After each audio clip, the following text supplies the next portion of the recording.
Marwadi university మంచి భవిష్యత్తు కోసం తెలుగు విద్యార్థులు ఇష్టపడే యూనివర్సిటీ. కాల్ 9059052378 9059052379.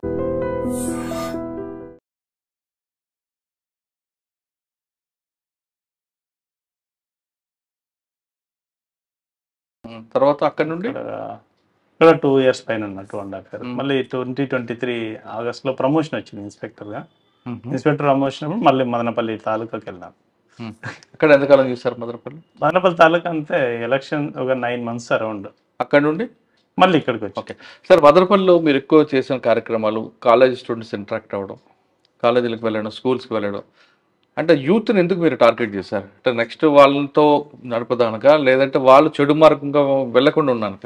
ఈ మధ్య కాలంలో పిల్లలు ఏమైందంటే అక్కడ మదనపల్లి సరౌండింగ్స్లో తాలూకా లిమిట్స్లో స్కూల్స్ కాలేజెస్ అన్నీ ఎక్కువ ఉన్నాయి. అక్కడ అన్ని పెద్ద పెద్ద స్కూల్స్, వశిష్ట కానీ, తర్వాత Hyderabad public school, Delhi public school, తర్వాత ఆదిత్య ఇంజనీరింగ్ కాలేజీ, ఇలాంటి ఎడ్యుకేషన్ ఇన్స్టిట్యూషన్స్ చాలా ఎక్కువ ఉన్నాయి అక్కడ. అప్పుడు ఈ గాంజా అది కొంచెం ఎక్కువ వాడుతూ ఉన్నారు స్కూళ్ళల్లో, కాలేజీల్లో అని చెప్పేసి కొంచెం మనకు బాగా ఇన్ఫర్మేషన్ రావడము, పిల్లల్ని బాగా మోటివేట్ చేయాలా, మళ్ళీ ఇలాంటి దారుణం పడితే రేపు నాపొద్దు వాళ్ళ జీవితం మందవికారం అయిపోతుంది అనే ఉద్దేశంతో మంచి ప్రోగ్రామ్ ఒకటి కండక్ట్ చేసాం అక్కడ ఆదిత్య ఇంజనీరింగ్ కాలేజ్లో. పిల్లల్ని బాగా మోటివేట్ చేశాం దాంట్లో. బాబు మీకు దీనివల్ల గాంజావి తీసుకోవడం వల్ల వచ్చే మీ కాన్సిక్వెన్సెస్, మీ హెల్త్ ఇష్యూస్ కానీ, దాని ఎఫెక్ట్ మీ ఫ్యామిలీ పైన పడడం కానీ, మీ బంధువులపైన, మీ స్నేహితులపైన దీని ఎఫెక్ట్, దాని ఇంపాక్ట్, దాని కాన్సిక్వెన్సెస్ ఎలా ఉంటాయనే విషయాలు కొంచెం బాగా ఎక్స్ప్లెయిన్ చేయడం జరిగింది. అప్పుడు పిల్లలంతా కూడా బాగా మోటివేట్ అయినారు. ఈవెన్ అక్కడ ఉన్నటువంటి కాలేజీ లెక్చరర్లు కానీ, ప్రిన్సిపల్ గారు కానీ వాళ్ళు దీనిపైన బాగా చేశారు సార్ ప్రోగ్రామ్ అని చెప్పేసి.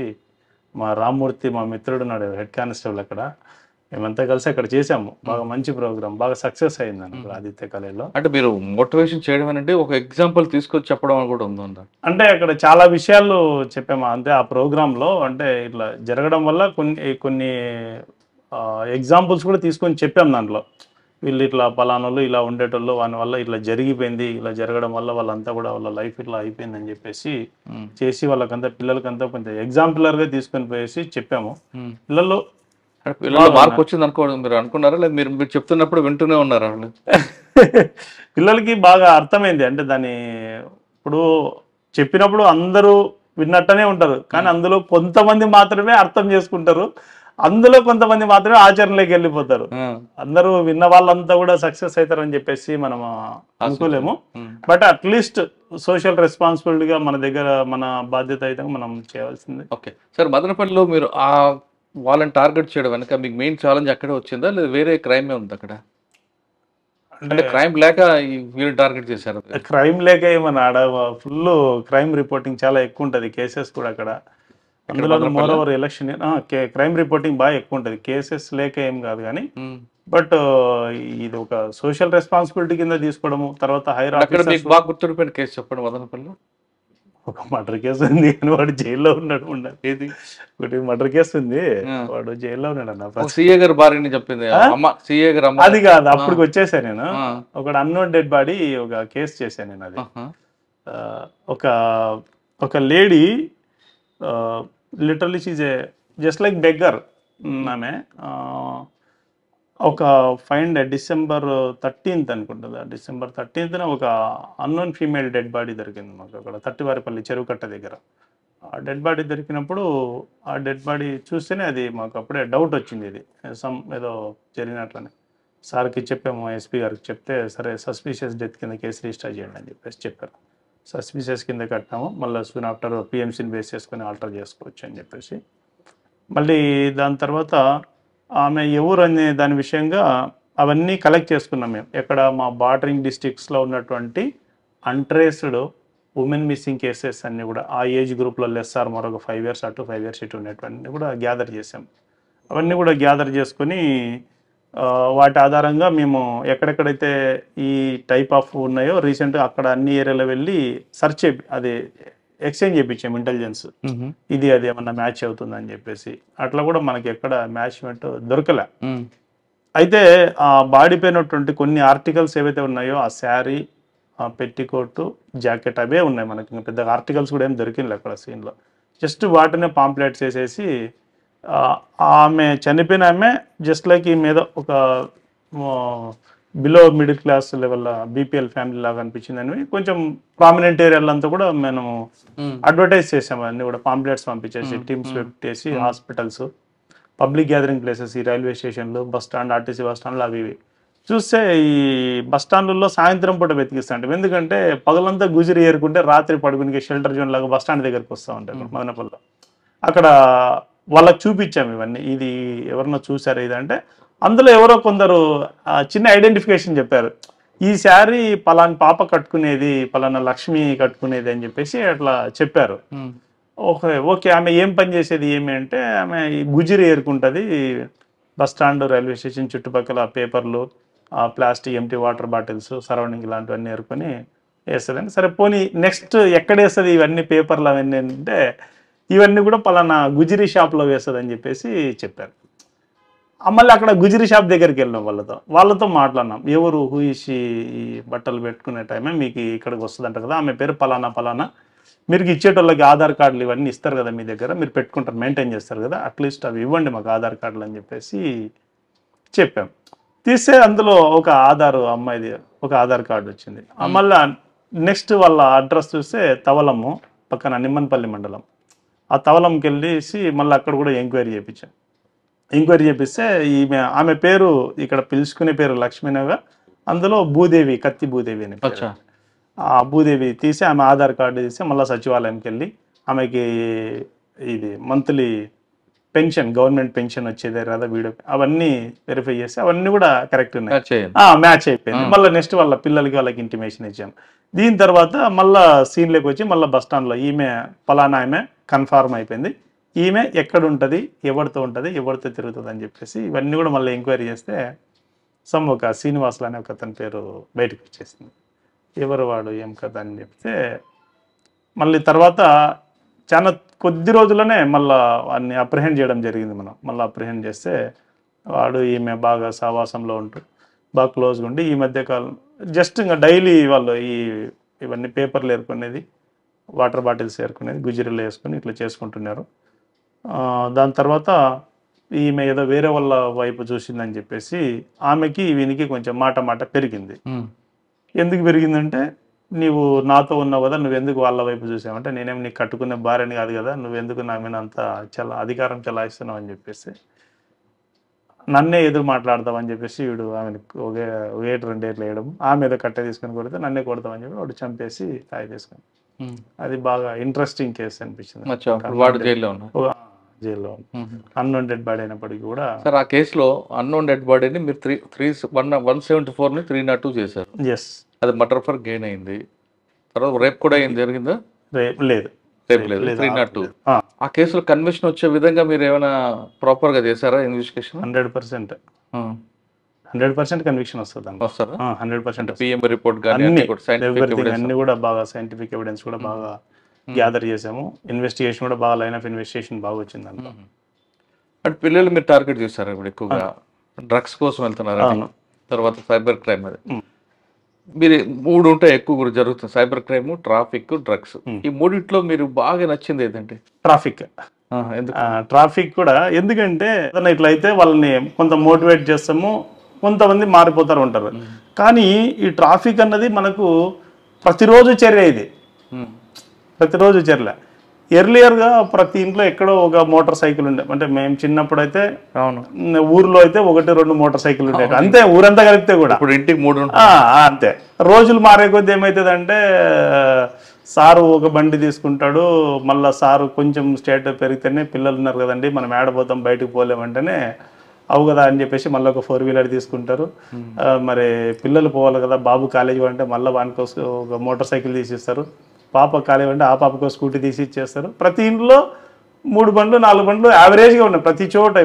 ట్రాఫిక్ అనేది ఎక్కువ అయిపోయింది, పొల్యూషన్, అన్ని రకరకాల ఈక్వేషన్, రోడ్ స్పేస్ మనకి ఇంకా ఓకే అవన్నీ జరిగిపోతూ ఉంటాయి. దీంట్లో మేజర్గా నేను పిల్లలకి ఈ ట్రాఫిక్ అవేర్నెస్లో చెప్పేటప్పుడు ఏంటంటే ఈ విషయాలే ఎక్కువ చెప్తా ఉంటాను. చూడు బాబు, మనము ఒకసారి ఇంట్లో నుండి బయటికి వెళ్ళినామంటే మళ్ళీ ఎలా వెళ్ళినామో మళ్ళీ క్షేమంగా ఇంటికి తిరిగి వస్తామనే గ్యారంటీ ఉండదు. కాబట్టి ఎందుకంటే యాక్సిడెంట్ జరిగేదానికి ఏ ఎలిమెంట్స్ అయినా రీజన్స్ అయి ఉండొచ్చు. ఏదైనా మన మిస్టేక్ అయి ఉండొచ్చు, లేకుంటే ఇతరుల మిస్టేక్ అయి ఉండొచ్చు, అనుకోకుండా ఏదైనా ఒక క్యాటిల్ రావచ్చు, ఒక యానిమల్ రావచ్చు, లేకుంటే రోడ్డు కండిషన్ సరిగ్గా లేకపోవచ్చు, వెహికల్ బ్రేక్ డౌన్ అయిపోయి ఉండొచ్చు. ఏదేమైనప్పటికీ 2 వీలర్లో పోతున్నామా ఖచ్చితంగా హెల్మెట్ మనం ధరించాలి. హెల్మెట్ ధరించాలి. ఎందుకంటే ఇప్పుడు ఒక చెయ్యికి ఏదైనా డ్యామేజ్ ఎందుకో ఇంకో చేత్తో మేనేజ్ చేస్తాం, కాలుకి ఏదైనా డ్యామేజ్ అయితే ఇంకో కాలుతో మేనేజ్ చేస్తాం. బట్ వేరే తల ఏదైనా డ్యామేజ్ అయిందంటే దాన్ని ఇంకో దాంతో మనం మేనేజ్ చేయలేము. ఎందుకంటే మన బాడీ ఫంక్షనింగ్ అంతా తలలోనే ఉంటుంది.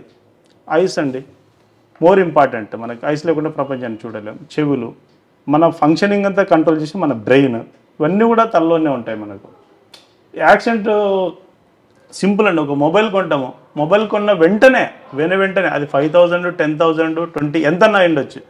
కొన్న వెంటనే బాబు పౌచ్ చేసి అంటామని, మొబైల్ కొన్న స్క్రీన్ గార్డ్ వేసి పౌచ్ చేసి బాబు స్క్రీన్ గార్డ్ అంటే ఎందుకు? ఇది ఎక్కడన్నా కింద పడితే దీనికి మనసాక్షి ఒప్పుకోదు. ఇది కొన్న వెంటనే ఒక చిన్న స్క్రాచ్ పడింది నా మొబైల్ కంటాం, లేకుంటే ఏదైనా కింద పడి పగిలిపోయిందని అబ్బా నిన్ననే కొనుక్కొచ్చుకుని అబ్బా పగిలిపోయిందని ఎంతో బాధపడు. అంటే ఏదైనా నువ్వు కొన్నటువంటి ఒక వస్తువుకే, ఒక ఆర్టికల్కే నువ్వు అంత ఇంపార్టెన్స్ ఇస్తున్నావే, పొరపాటున పడిపోతే నీ తలకి ఎవరు ఆన్సర్ చేస్తారు? చిన్న వయసులోనే నువ్వు ఏదైనా ఒకటి హ్యాండిక్యాప్ అయిపోయినావు అనుకోండి, ఏదైనా ఇక్కడ దెబ్బ తగిలేసి ఈ మన దీనికి దెబ్బ తగిలి ఏదైనా హ్యామరేజెస్ పైన బ్లడ్ క్లాట్ అయిపోయి నువ్వేమైనా అన్కాన్షియస్లోకి వెళ్ళిపోతే ఎవరు లైఫ్ టైం నీకు ఎవరు సాక్రిఫైస్ చేస్తారు? మనము ఇది ఒకటి ఉందంటే, తల ఒకటి ఉందంటే ఒక మొబైల్ కొనుక్కోవచ్చు, 10 మొబైల్ కొనుక్కోవచ్చు, 100, 1000, 1,00,000 మొబైల్ కొనుక్కోవచ్చు. అదే 1,00,000 మొబైల్స్ ఉంటే ఒక తల కొనగలుగుతాం మనం. అది నేను కొంచెం మేజర్గా పిల్లలకి ఆ పాయింట్ ఎక్కువ స్ట్రెస్ చేస్తూ ఉంటా. మనం ఒకరం బాగున్నామంటే ఇలాంటివి ఎన్నైనా కొనుక్కోవచ్చు. ఆర్టికల్స్ ఇంపార్టెంట్ కాదు. బట్ మీరు హెల్మెట్ మీద ఎక్కువ ఫోకస్ చేస్తారు. హెల్మెట్ అంటే తలకి కంపేర్ చేశారు మొబైల్ ఫోన్ కి. అవునా? తల ఉంటే హెల్మెట్, మొబైల్ కి ఎంత స్క్రీన్ గార్డ్ ఇస్తే నీ బుర్ర కూడా తెచ్చుకొని చెప్పారు, రైట్? కానీ ఎక్కువగా త్రిబుల్ డ్రైవింగ్ ఉన్న వాళ్ళకి ఏం చెప్తారు? త్రిబుల్ రైడింగ్ పోవడం కూడా ఇట్స్ అన్ అఫెన్స్ సార్. ఎందుకంటే ఒక బైక్ దాని కెపాసిటీని బేస్ చేసుకునేసి ఇంతమందే పోవాలా, ఇంతమంది ప్రయాణం చేస్తే ఉంటుంది అని చెప్పేసి ఈ రకరకాలుగా పోతూ ఉంటారు దాన్ని. అది వాళ్ళ సెల్ఫ్ డిసిప్లిన్ కూడా అవసరం. ఇప్పుడు ఎంతవరకు మనకు ఎన్ఫోర్స్మెంట్, ఇంజనీరింగ్, ఎడ్యుకేషన్, ట్రిపుల్ జీస్తో పాటు సెల్ఫ్ ఎడ్యుకేషన్ కూడా ఇంపార్టెంట్. మనం ప్రతిసారి మనం అన్ని చోట్ల ఇక్కడ ఇదే పారామీటర్స్ దొరుకుతాయని గ్యారెంటీ. చేసేటోళ్ళు ఎవరి ఉద్యోగం వాళ్ళు చేస్తూ ఉంటారు. బట్ పర్సన్స్ ఎవరైతే ఉంటారో వాళ్ళు కూడా సెల్ఫ్గా మోటివేట్ అవ్వాలా. మనం పోవచ్చా, పోకూడదా, పోతే ఒకవేళ ఇన్ కేసు ఏదైనా జరిగితే మనము ఎవరు రిస్క్ చేస్తారు, మనకు ఏదైనా జరిగితే ఫ్యూచర్లో ఎట్లా అని చెప్పి రాంగ్ రూట్లో వస్తారు.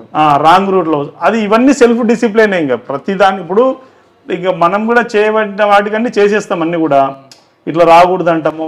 కొంచెం ఏదన్నా రాంగ్ రూట్లో వస్తే ఫైన్లు వేస్తాము. తర్వాత కొంచెం వైలేషన్స్ ఏదైనా ఉంటే వైలేషన్స్కి ఫైన్లు కానీ అన్ని దాంట్లోకి అదే సమస్య పరిష్కారం కాదు కదా. వాళ్ళు కూడా సెల్ఫ్గా మోటివేట్ అవ్వాలా. కొన్ని విషయాల్లో మనం చేయొచ్చా, చేయకూడదని చెప్పేసి పబ్లిక్ అంతా కూడా తెలుసుకుంటే అది మంచిది వాళ్ళకు. ట్రాఫిక్ లో త్రిబులీలో మీరు ఎడ్యుకేషన్ ఎక్కువ ప్రయారిటీ ఇస్తారు. ఎన్ఫోర్స్మెంట్, ఇంజనీరింగ్ మీ డ్యూటీ కాదు. ఎన్ఫోర్స్మెంట్ చేస్తాం, ఎలాగో చేస్తాం. మేము డైలీ చేస్తాం కదా. ఈవినింగ్ ప్రతిరోజు ఇంకా కొన్ని వైలేషన్స్ కి కేసెస్ బుక్ చేయడము, రియలైజేషన్ చేయడం, ఇదంతా కూడా మామూలుగా జరుగుతూ ఉంటుంది. సాధారణంగా హెల్మెట్ పెట్టుకోకపోతే నేను పడిపోతే నా తల పోతుంది, నీకెందుకు అని అడుగుతారు. అప్పుడు మీరే సమాధానం? అదే వాళ్ళు మాట్లాడతారు. మనం చెప్తాం, మనము చెప్పే రీతిగా చెప్తాము. ఇంకా వాళ్ళు కూడా కొన్ని విషయాలు తెలుసుకుంటే మంచిది. ప్రతిసారి మనమే ఉండి వాళ్ళని రిస్క్ చేయలేము. తల పోతే నా తల పోతుంది నీకెందుకు అడుగుతారు. మాట్లాడేటోళ్ళు కూడా ఉన్నారు, అట్లాంటి వాళ్ళు కూడా. ఆ సందర్భాల్లో కూడా చాలా ఎదురైంటాయి. ఇంకా తప్పదు, మనం ఏం చేస్తాం. ఇంకా వాళ్ళకి చెప్పి పంపి. డ్రంక్ అండ్ డ్రైవ్ గురించి, డ్రంక్ అండ్ డ్రైవ్ లో ఒక సాధారణంగా మనము ఒక మోటార్ సైకిల్ కానీ 4 వీలర్లో కానీ మనం ప్రయాణం చేసేటప్పుడు సాధారణమైనటువంటి కండిషన్లో వెహికల్ మన కంట్రోల్లో ఉంటుంది. వేరే డ్రంక్ అండ్ కండిషన్లో ఉన్నప్పుడు అయితే నువ్వు వెహికల్ కంట్రోల్లోకి వెళ్ళిపోతావు. నీ కంట్రోల్లో బండి ఉందంటే నువ్వు ఎట్లా నడిపితే అట్లా బండి పోతుంది. డ్రంక్ అండ్ డ్రైవ్ చేయడం వల్ల ఆ వెహికల్ కండిషన్లోకి నువ్వు వెళ్ళిపోతావు. ఆ వెహికల్ కింద పడేస్తే కిందికి పోతావు, గుంతలోకి పంపిస్తే గుంతలోకి వెళ్ళిపోతావు. కరెక్ట్. కాబట్టి కానీ ఇంట్లో తాగితే భార్య ఒప్పుకోదు, బయట తాగితే ఒప్పుకోరు. మరి ఎక్కడ తాగాలి? ఎక్కడ తాగాలంటే ఇప్పుడు తాగి బండ్లు తోవడం నేరం కదా. అట్లని దాన్ని ఇలాగే తాగండి అనేది మేము సజెస్ట్ చేయలేము. ఓకే సార్, సీట్ బెల్ట్ పెట్టుకోకుండా కొంతమంది ఉంటారండి. నా షర్ట్ పని అయిపోతే పెట్టుకున్నప్పుడు వాళ్ళకి అటువంటి వాళ్ళు మీరే సమాధానం? సీట్ బెల్ట్ అంటే ఇప్పుడు సీట్ బెల్ట్ లో ఇప్పుడు దాదాపు ఈ రోజుల్లో తీసుకుంటే దాదాపు మాక్సిమం వెహికల్స్ అంతా కూడా ఎయిర్ బ్యాగ్స్ ఇస్తా ఉన్నారు. ఎయిర్ బ్యాగ్స్ ఒకవేళ ఉన్న ఎయిర్ బ్యాగ్స్ లేని వాటికి కూడా సీట్ బెల్ట్ పెట్టుకోవడం అనేది ఒక మన ఒక బాధ్యత, అది అంతే ఖచ్చితంగా. దాని సీట్ బెల్ట్ పెట్టుకోవడం వల్ల ఏమవుతుందంటే వెహికల్ ఏదైనా సడన్గా ఏదైనా బ్రేక్ వేసినా అనుకోకుండా ఏదైనా ఒకటి వచ్చినా కూడా దానివల్ల మనం కొంత డ్యామేజ్ నుండి తప్పించుకుంటాం. చాలా డ్యామేజ్ ఉంటే మనం సీట్లకి అట్లే కూర్చొనే ఉంటాము, దానివల్ల మనం ముందుకు బెండ్ అవ్వకుండా ఉంటాము. ఇదొకటి. రెండోది ఎయిర్ బ్యాగ్స్ కానీ బ్యాలెన్స్ ఏదైనా ఉంటే ఇమ్మీడియట్లీ ఓపెన్ అయిపోతుంది. సీట్ బెల్ట్ పెట్టుకోవాలి అది. ఓకే సార్, ట్రాఫిక్ తర్వాత సైబర్ క్రైమ్ తీసుకోండి. సైబర్ క్రైమ్లో రకరకాల మోసాలు జరుగుతున్నాయి. మీరు పబ్లిక్ ఏం చెప్తారండి? పబ్లిక్ ఏం చెప్తానంటే, ఇప్పుడు ఒక సాధారణంగా ఒక పని చేసుకునే వాళ్ళు ఉంటారన్న, రోజుకి ఒక 500 సంపాదిస్తారు, లేకుంటే ఒక 600, ఎక్కువ 1000 రూపాయలు సంపాదించుకుంటారు. ఒక నెల ఎంత సంపాదిస్తారు ఆ లెక్కన? ఒక 30,000 రూపీస్, ఒక 30,000 రూపాయలు సంపాదిస్తారు ఒక మనిషి సాధారణంగా. కొంతమంది అంతగా చేయలేని వాళ్ళు ఒక 20,000, ఇంకా మామూలు పని చేసుకునే వాళ్ళు ఒక 10,000 అనుకోండి, ఎంతో కొంత. ఎవరో ఫోన్ చేస్తారు, థర్డ్ పర్సన్ ఫోన్ చేసి, మీకు లాటరీ వచ్చింది, లేకుంటే నీకు పలానా దాంట్లో మీ పేరు వచ్చింది, పలానా డిప్పులో నీ పేరు వచ్చింది, నువ్వు 1000 రూపాయలు వేసినట్టయితే నీకు 1,00,000 రూపాయలు నేను వేస్తానని చెప్పేసి అంటారు. కామన్ సెన్స్తో కూడుకున్నటువంటి ఆన్సర్ దీనికి. వాని దగ్గరే 1000 రూపాయలు ఉంటే నిన్ను 1000 రూపాయలు, వాడు 1,00,000 రూపాయలు వాని దగ్గర ఉంటే 1000 రూపాయలు నిన్ను ఎందుకు అడుగుతాడు వాడు? చిన్న లాజిక్. మనం ఇంత కూలి పని చేసుకుంటేనే మనకి నెలకు 10,000, 20,000, 30,000 రూపాయలు వస్తుంది. ఏదైనా జాబ్ చేసుకుంటేనే, ప్రైవేట్ జాబ్ కానీ ఏదో ఒకటి వాళ్ళు చేసుకునే జాబ్ ఏదైనా కూడా. అలాంటిది వాని దగ్గర నా 1,00,000 రూపాయలు నీకేస్తా, 1000 రూపాయలు నువ్వు నా అకౌంట్లోకి అంటే ఎంత కామన్ సెన్స్ లేకుండా వేస్తారో అర్థం కాదు. ఎవరో ఫోన్ చేసి ఓటీపీ అడిగితే ఓటీపీ చెప్పేస్తారు. ఎట్లా చెప్తారన్న ఓటీపీ? మీకు బ్యాంకర్స్ అది ఎన్ని మోటివేషన్ క్లాసెస్లో ఎంతమంది స్పీకర్స్ ఏ మీటింగ్కి అయినా చెప్తా ఉంటారు, అయినా కూడా ప్రతిరోజు వస్తాయి, సార్ నేను ఓటీపీ చెప్పినా. ఎవరా నేను చెప్పమన్నారు? సార్ చూడండి సార్ నా రికవరీ వెంటనే అయిపోలే సార్, వెంటనే అయిపోలేండి. పబ్లిక్లో ఇంకా చాలా మందిలో ఉన్నటువంటి ఒక ఇదేంటంటే, ప్రతిదానికి ఒక టైం టెన్యూర్ ఉంటుందండి. ప్రతిదానికి నేను చెప్తున్నాను, అందరికి అప్పీల్ చేస్తా ఉన్నాను. ఏదైనా ఇప్పుడు ఒక పంట వేస్తే పంట కోసేదానికి ఒక టైం ఉంటుంది, దానికి సర్టెన్ టైం ఉంటుంది. ఈవెన్ ఒక డాక్టర్ దగ్గరికి ఏదైనా కాలు వచ్చి ఇరిగిపోయి ఏదన్నా పోతే కూడా డాక్టర్ దాని ట్రీట్మెంట్ ఇస్తే, దానికి సర్టెన్ మెడిసిన్ ఇస్తే, మెడిసిన్ ప్రపోర్షనేట్ రెస్ట్ ఇస్తే కూడా సర్టెన్ టైంలో నువ్వు రికవర్ అవుతావు. కానీ పబ్లిక్లో ఉన్నటువంటి చాలా మందిలో ఉండే క్వశ్చన్ ఏంటంటే, అదే డాక్టర్ దగ్గర పోతారు, ఫస్ట్ చెప్పేది నీ ప్రాబ్లం చెప్పడా, సార్ తొందర అయిపోలే సార్ అంటే, సార్ తొందర న్యాయం కాలేదండి. తొందర న్యాయం కావాలంటే ఇంకేమవుతుంది? కొంచెం ఇవ్వాల్సిన డోస్ కొంచెం ఎక్కువ ఇస్తుంది, దానివల్ల మనకే హెల్త్ డ్యామేజ్ అయిపోతుంది. తీసుకునే టెన్యూర్ కంటే ఇంకా ఎక్కువ టెన్యూర్ అయిపోతుంది. అంటే ఏ దానికి కూడా పేషెన్స్ కూడా తొందరగా పట్టుకుంటే తొందరగా రికవర్ చేయమంటారు. ఇంకా చాలా దానిలో అదే జరుగుతూ ఉంటుంది, ఓకే ఉండదు. మీరు చెప్పేదన్నా క్లియర్గా చెప్పంటే కొంతమంది, అందరని కాదు, కొంతమంది కొన్ని సందర్భాల్లో వచ్చినటువంటి వాళ్ళు తొందర అయిపోలే సార్ తొందర. సార్ జనరల్గా పబ్లిక్ ఎలా తయారవుతున్నారంటే, వాళ్ళు ఎవరు ఆన్లైన్లో చెప్పింది ఆఫ్లైన్ తేడా తెలియకుండా తయారవడం వల్ల సైబర్ క్రైమ్ వస్తుందంటారు. అందులో వాస్తవం ఉందంటారు? ఒక ఎగ్జాంపుల్ చెప్పండి. ఒక చిన్న ఎగ్జాంపుల్ అన్న, ఇప్పుడు సపోజ్ మనము ఏదన్నా ఏటీఎం మిషన్కి వెళ్తాం, ఏటీఎం మిషన్కి వెళ్ళిన తర్వాత డబ్బులు డ్రా చేసుకున్న వెంటనే 1-2 సార్లు లెక్క పెట్టుకుంటామా లేదా? అంటే ఇందులో ఏదన్నా మిస్టేక్ జరిగిందా, ఏదన్నా ఎక్కువ వచ్చినాయా, తక్కువ వచ్చినాయా, కరెక్ట్ ఉందా లేదా అని చెప్పేసి 1-4 సార్లు లెక్క పెట్టుకుంటాం. అలాంటిది ఆన్లైన్లో ఎవరో మీకు ఫోన్ చేసి ఎవరో ఇదంటే మీరు ఎందుకు ఇందులో ఉన్నటువంటి జాగ్రత్త అందులో ఎందుకు ఉండదు మీకు ఆన్లైన్లో? ఆఫ్లైన్లో అయితే అంత జాగ్రత్తగా డబ్బుల విషయంలో 1-2 సార్లు చూసుకుంటారు కదా. మరి అలాంటప్పుడు ఆన్లైన్లో అదే బాధ్యతతో మీరు చూసుకుంటే, సో దట్ మీరు చాలా ప్రాబ్లమ్స్ సైడ్ చేసుకున్న వాళ్ళు అవుతారు కదా. అది కూడా కొంచెం పబ్లిక్ జాగ్రత్త పాటిస్తే మంచిది. ఆ విషయం కొంతమంది అమ్మాయిలు ఫ్రెండ్షిప్లో ఎక్కువగా మోసపోతుంటారు. అమ్మాయిలు ఫ్రెండ్షిప్లో మోసపోతారంటే, ఇప్పుడు ఒక అమ్మాయి ఉంటుందన్న, బస్సు ఎక్కడానికి పోతుంది. బస్సు ఎక్కడానికి పోతే అంత బస్సు ఎక్కిన తర్వాత ఎక్కి చూస్తే బస్సులు అంతా కూడా ఎక్కువ అబ్బాయిలు ఉండడము, అప్పుడే ఆమెకు వాతావరణం చూస్తే ఈ బస్సు కంటే నెక్స్ట్ బస్సుకు పోవడం మంచిదేమో అని అనిపిస్తుంది ఆమెకి. ఏం చేస్తుందన్న, మామూలుగా ఆటోమేటిక్గా బస్సు దిగేస్తుంది. మరి ఆ బస్సు ఎక్కి దిగినప్పుడు అంత జాగ్రత్త బయటకు వచ్చేస్తుంది. సేమ్ టైం ఈ ఫోన్లో ఫేస్బుక్లో కానీ ఇంకో దాంట్లో చూస్తే తగ్గిమని టిక్కులు పెట్టేయడము, ఫ్రెండ్షిప్కి యాక్సెప్టెన్స్ ఇవ్వడము, యాడ్ ఫ్రెండ్షిప్లో పెట్టడము, ఫ్రెండ్ రిక్వెస్ట్ పెట్టడం, ఇలాంటివి మరి అందులో ఉన్న జాగ్రత్త ఎందుకు ఇలా ఎక్కడ మిస్ అయింది? ఆ జాగ్రత్త కూడా ఇక్కడ ఉంటే బాగుంటుంది కదా. మరి ఆఫ్లైన్లో ఇంత కేర్ఫుల్గా ప్రతి దాంట్లో మీరు 1-2 సార్లు తూచా పాటించుకుంటూనే పోతా ఉన్నారు అంత కేర్ఫుల్నెస్గా. మరి ఆన్లైన్లో కూడా అంతే కేర్ఫుల్నెస్గా ఉంటే మీరు చాలా ప్రాబ్లమ్స్లో సైడ్ అయిపోయే అవకాశము ఉంది. ఓకే సార్, డ్రగ్స్ మీద మీ ఫోకస్ ఏంటంటే? డ్రగ్స్ సార్ ఇప్పుడు ఈ మధ్య కాలంలో కూడా మేము అన్ని కాలేజీలన్నీ కూడా విజిట్ చేస్తూ ఉన్నాము. రీసెంట్గా కూడా ఒకటి కేసు పెట్టడం జరిగింది.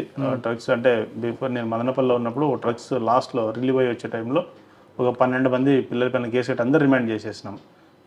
ఇక్కడ కూడా అదే వర్కౌట్ చేస్తూ ఉన్నాము. ఏదన్నా కూడా ఖచ్చితంగా కేసు రిజిస్టర్ చేయడం జరుగుతుంది, వాళ్ళు రిమాండ్ పంపేయడం అనేది జరుగుతూ ఉంది.